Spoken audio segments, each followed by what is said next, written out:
हिंगोली जिल्ह्यात कापसाला अपेक्षित असा भाव मिळत नाही। हजारो क्विंटल कापूस शेतकऱ्यांच्या घरामध्ये अक्षरशः पडू नये।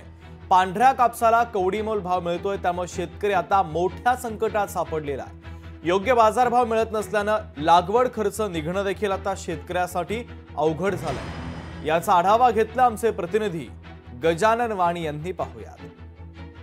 भाव मिळत असल्याने शेतकरी आता चिंतेत सापडलेला आहे। तर कापसाला भाव मिळेल या अपेक्षेने शेतकऱ्यांनी आपल्या घरामध्ये कापूस ठेवलेला आहे। बघू शकता की हे शेतकरी आहेत आणि मागील 3 महिन्यापासून या शेतकऱ्यांनी जे कापसाच्या भाववाढीसाठी आपल्या घरामध्ये कापूस ठेवलेला आहे। जवळपास आता कापूस हमीभाव केंद्र शासनाने सुरू केले आहेत। 7,000 रुपये कापसाला भाव मिळतो, मात्र लागवड खर्चही निघत नसल्यामुळे शेतकरी मोठ्या चिंतेत सापडलेला आहे। आपल्यासोबत शेतकरी आहेत, आपण त्यांच्याकडून जाणून घेऊया। दादा मला सांगा, आपल्या घरामध्ये आपण कापूस साठवून ठेवलाय, कशामुळे ठेवलेला आहे, काय सांगाल? आम्हाला सरकारने सध्या भाव 7,000 आहे, वाढून आम्ही भाव पाहिजे 11 ते 12,000 रुपये प्रति क्विंटल।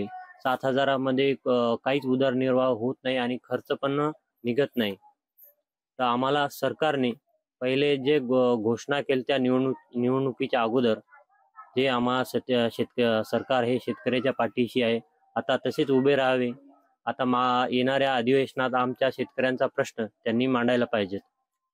तुम्हाला नेमका किती भाव अपेक्षित आहे? आणि मतदानाच्या अगोदर सरकारने मोठ्या घोषणा केल्या होत्या, मात्र आता अधिवेशन सुरू झाले, काय मागणी असणार आहे आपली?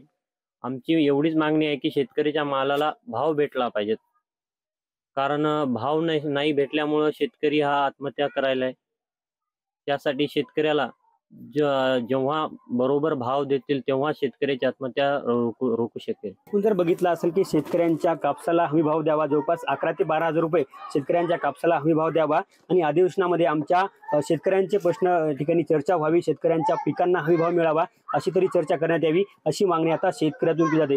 कॅमेरामन राजेश सोबत गजानन वाणी, लोकशाही मराठी, हिंगोली। लोकशाही मराठी, ऐका, पहा, जागरूक रहा।